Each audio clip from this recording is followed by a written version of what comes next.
Hello mga kabosing! Welcome back to my vlog! Ayan mga kabosing, as you can see mga kabosing is andito po ako ngayon sa labas po ng flat namin, pero nasa gilid po ako mga kabosing. So ayan mga kabosing, so ayan po yung mga parking area. Dito pa ako sa may labasan pa kabosing, sa may Good Idea. As you can see mga kabosing, wala po kayo napupuna na itsura ko po ngayon mga kabosing. So bagong gupit, di ba mga kabosing? So ayan, nagpagupit po ako nung nakaraang 2 days ago mga kabosing. So parang pogi na rin po ako tingnan mga kabosing. So ayan mga kabosing, so salam alaikum po sa inyo mga kabosing dyan. At syempre, konnichiwa at good journey po. At good evening and good afternoon. At syempre, magandang umaga po sa inyo lahat dyan mga kabosing, sa mga nanood po sa aking YouTube channel. Hello po dyan mga kabosing. At sana po ay nakasubscribe po kayo sa aking YouTube channel ngayon mga kabosing. Ngayon mga kabosing is off day ko ngayon. Off day na. Wala na akong trabaho mga kabosing. So pahinga muna tayo dyan mga kabosing, diba? I don't know kung makakapasok pa po ako din, kung ma-renew po nila yung aking passport ba? Hindi, yung visa ko. Syempre yung new contract ko mga kabosing. So tambay muna tayo ngayon mga kabosing. So ento muna tayo, pasok.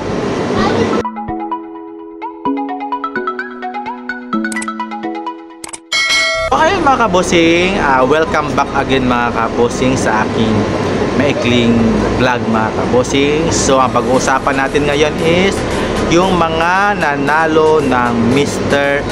International 2023 mga kabosing. Ayan, bago po ako ngayong gupit mga kabosing.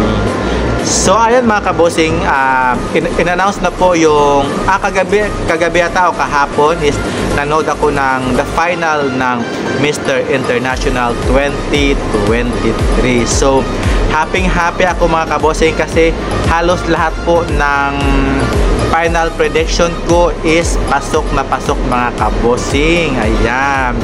So yung mga hindi lang po nakapasok sa aking final prediction is yung si North Cyprus mga kabosing. At syempre yung sa top 16 ko na tatlo yung pinapipilian ko, either si Vietnam, si Japan at si Singapore. So si Singapore yung nakapasok mga kabosing. So the rest is pasok na pasok sa aking top 16, pero top 20 dapat yung mga kabosing, kasi top 16 lang po yung in-announce ko mga kabosing. So ayan na mga kabosing, is pag-uusapan natin ngayon mga kabosing is yung ayan. So nung natawag na po lahat mga kabosing is happy pa ako mga kabosing, kasi natawag po yung Philippines natin, yung pambato natin sa top 20. At syempre nagsikana sila sa kanilang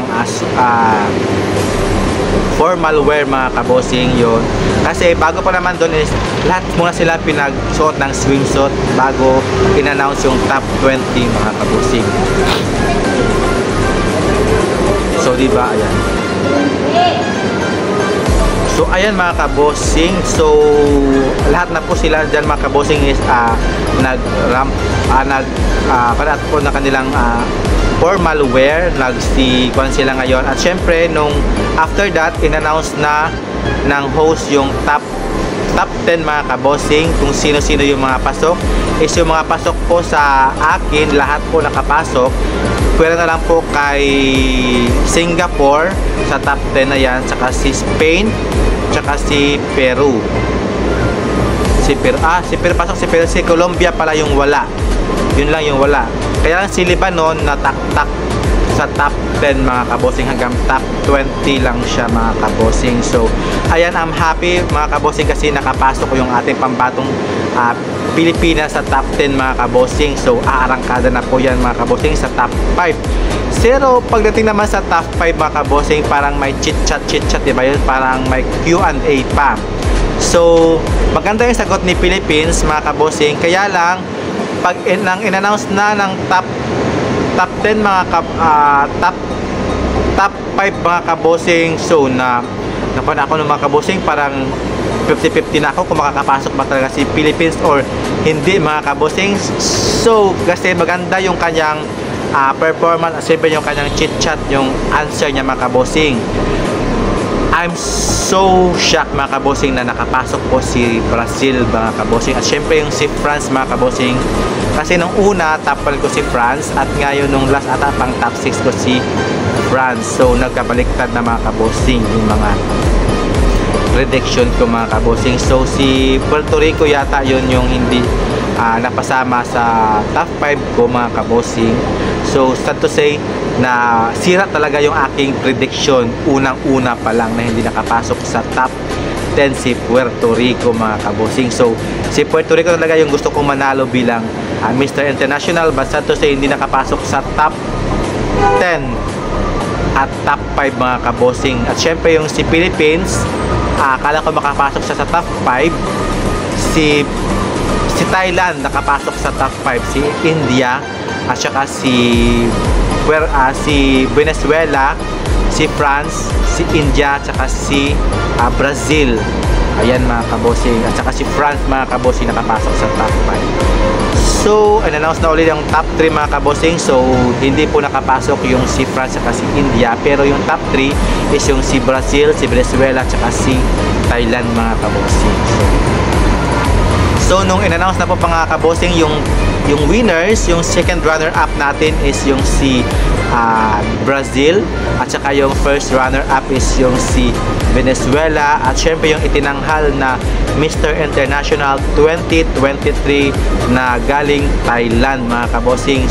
So congratulations sa nanalo bilang Mr. International na si from Thailand mga kabosing. So congratulations to you. Ayan. So okay rin yung kanilang mga sagot mga kabosing sa top 3 mga kabosing. So akala ko nga mag-winner dyan is yung si Venezuela, kaya lang naugusan siya ni Thailand mga kabosing. So ayun mga kabosing yung aking mga prediction na nagkalabo-labo na hindi na mali talaga yung prediction ko pagdating sa mga male pageant mga kabosing. Pero yung iba pasok sa top, sa lahat ng top, pero yung pag-winners talaga hindi ako ma-determine kung sino talaga yung mananalo, kasi yung sa male pageant is parang hindi ko masyadong matimpla yung kanilang gusto ng organization mga kabosing. So ayan mga kabosing, bastag talaga yung aking winners, pero yung first runner up ko na Venezuela pasok sa akin. Yung hindi lang makanyes yung si Thailand tsaka yung si Brazil, pero si India pasok sa akin sa top 5 yan mga kabosing. So what do you think mga kabosing? So tama ba yung kanilang placement or mali yung kanilang pagtawag sa top 5 mga kabosing? So comments down below mga kabosing, at don't forget to like and subscribe mga kabosing. So thank you po sa aking mga followers dyan at sa mga nanonood po sa aking YouTube channel. Hello po. So thank you po sa inyo dyan mga kabosing, at see you in my next vlog mga kabosing. So bye bye, keep safe kahit mali, happy lang ako mga kabosing sa mga winners dyan mga kabosing, at also to the Philippines. So bye bye.